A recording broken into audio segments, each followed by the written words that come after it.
ಎಲ್ಲರಿಗೂ ನಮಸ್ಕಾರ. Welcome to Sandhya Shetty's kitchen.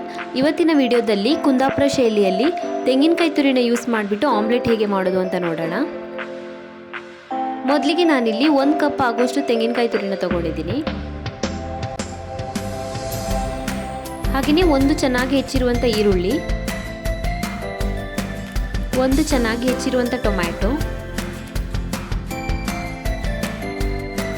2 ಚೆನ್ನಾಗಿ ಹೆಚ್ಚಿರುವಂಥ ಹಸಿಮೆಣಸಿನಕಾಯಿ,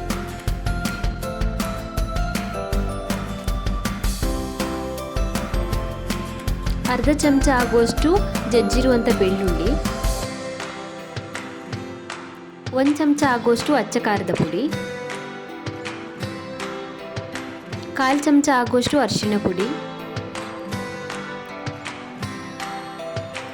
1/4 ಚಮಚ ಆಗುವಷ್ಟು ಜೀರಿಗೆ, ಹಾಗೆಯೇ ಇದಕ್ಕೆ 2 ಮೊಟ್ಟೆಗಳನ್ನು ಒಡೆದ್ಬಿಟ್ಟು ಸೇರಿಸ್ಕೊಳ್ಳಿ.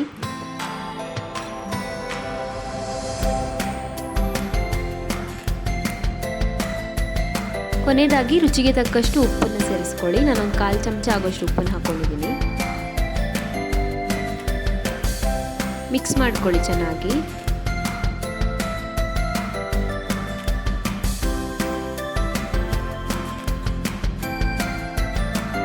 ಮಿಕ್ಸ್ ಮಾಡಿ ರೆಡಿ ಮಾಡಿ ಇಟ್ಕೊಂಡಿದ್ದೀನಿ. ಮಿಕ್ಸ್ಚರ್ ಇದೇ ರೀತಿ ತಿಕ್ಕಾಗಿರಬೇಕು. ಇವಾಗ ಒಂದು ಫ್ರೈಯಿಂಗ್ ಪ್ಯಾನ್ಗೆ 2 ಚಮಚ ಆಗುವಷ್ಟು ತೆಂಗಿನ ಎಣ್ಣೆನ ಸೇರಿಸ್ಕೊಳ್ಳಿ.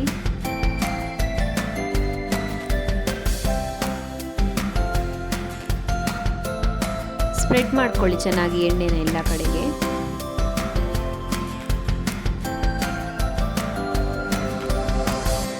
ಇವಾಗ ಇದಕ್ಕೆ ಮೊಟ್ಟೆ ಮತ್ತು ತೆಂಗಿನಕಾಯಿ ಮಿಶ್ರಣನ ಸೇರಿಸ್ಕೊಳ್ಬೇಕು.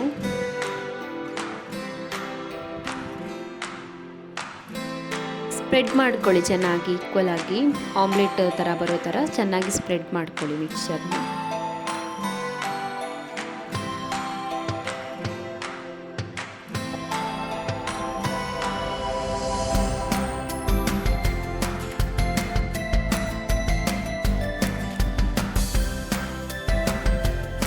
ಈಗ ಮುಚ್ಚಳನ ಮುಚ್ಚಿಬಿಟ್ಟು 3 ರಿಂದ 4 ನಿಮಿಷದವರೆಗೂ ಮೀಡಿಯಂ ಫ್ಲೇಮಲ್ಲಿ ಕುಕ್ ಮಾಡಬೇಕು. ನಾನೊಂದು 4 ನಿಮಿಷ ಮೀಡಿಯಂ ಫ್ಲೇಮಲ್ಲಿ ಬೇಯಿಸ್ಕೊಂಡಿದ್ದೀನಿ. ಚೆನ್ನಾಗಿ ಬೆಂದಿದೆ, 2 ಕಡೆ ಚೆನ್ನಾಗಿ ಬೆಂದಿದೆ ಆಮ್ಲೆಟು.